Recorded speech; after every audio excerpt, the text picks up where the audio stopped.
میرے نویں شہنشاہ فرماتے ہیں کہ میرے نانا کو دو معراجیں ہوئی، خدا نے بالکل پردہ وحدت کے قریب کھڑا کر کے کہا انا آتینا،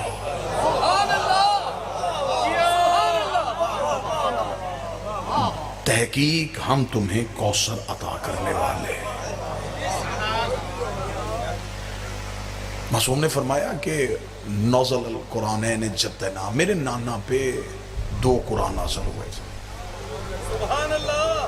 مولا کون سے فرمایا ایک قرآن وہ جو پڑھا جاتا ہے جو کتاب کی صورت میں، دوسرا قرآن وہ جو اس قرآن کے اندر چھپا ہے عصمت کی صورت میں، جس سے مراد میری دادی زہرا ہے۔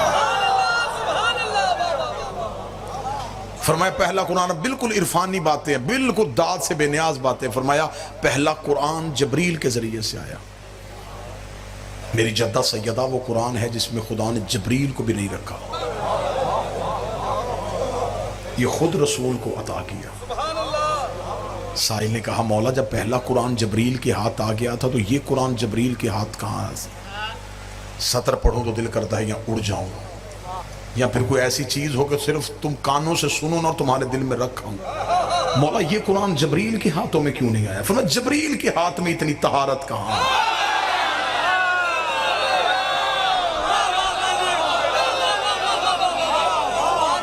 وہ مصدر طہارت کو لے جاتا۔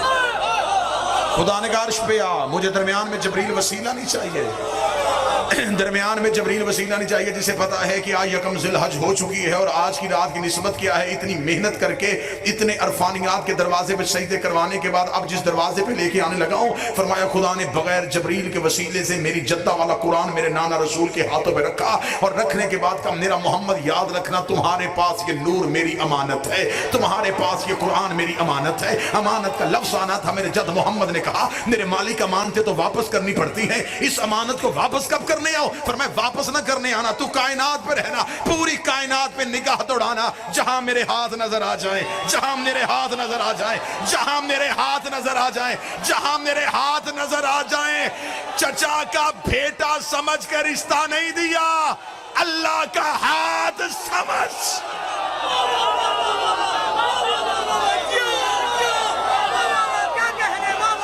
بسم اللہ۔ اگلی سطر پڑھوں گا جہاں اتنی محبتوں سے نوازا ہے نوکر سے، ایک محبت اور کرنا واجب تھا، یہ رشتہ ہونا ہی علی سے تھا، یہ تھا ہی علی کے لیے، اس لیے کہ سیدہ ہے حجاب اللہ، سیدہ ہے توحید کا پردہ۔ اور اب میں کھولوں گا نہیں جی، آپ دو شخصیات کی ضمانت کے ساتھ کھولنے نہیں لگا، یوں گزر جانے لگا ہوں۔ یہ ہے اللہ کا پردہ، اور اپنی چادر اپنے ہی بدن پہ اچھی لگتی ہے۔ سیدہ ان ہاتھوں کو سلامت رکھے، آج کی شب کا صدقہ بی بی تمہیں کسی کا محتاج نہ کرے۔ ہائے ہائے، اپنی ہی چادر اپنے ہی بدن پہ اچھی لگتی۔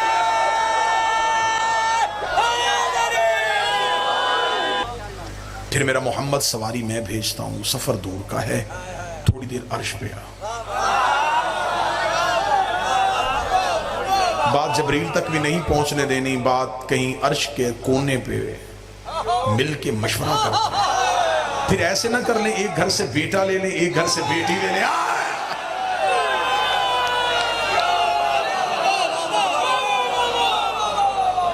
ایک گھر سے بیٹا لے لیتے، ایک گھر سے بیٹی لے لیتے، پھر کیونکہ رشتہ برابر کا ہے، احسان برابر کے ہیں، جوڑ برابر کا ہوگا۔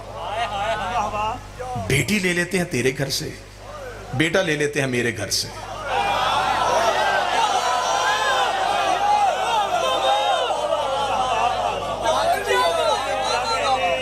بیٹی تیرے گھر کی، بیٹا میرے گھر کا۔ ابو طالب کے گھر سے بیٹا دوں گا نا تو ساری زندگی بطول کہتی رہے گی میں تو محمد کے گھر سے آئی۔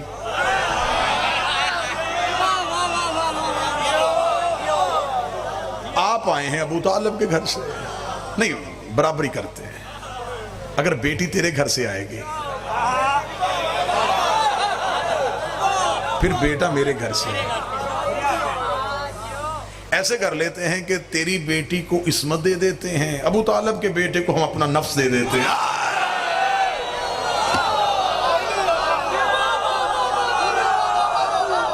مرج البحرین یلتقیان، ہم ان دو دریاؤں کو آپس میں ملائیں گے۔ تمام شیعہ سنی مفسرین نے لکھا کہ یہ دو عصمت کے دریا مراد ہیں، ورنہ کائنات میں اس کی نظیر نہیں ملتی کہ کوئی ایسے دو دریا ہوں۔ بالکل مولویوں نے کسی نہ کسی دریا کی مثال دے دینی تھی، خدا نے ان مولویوں کے منہ ہی بند کر دیے۔ کیسے بند کیے؟ خدا نے کہا مرج البحرین، یہ دو دریا ہیں، لا یبغیان، یہ آپس میں ملتے بھی نہیں ہیں۔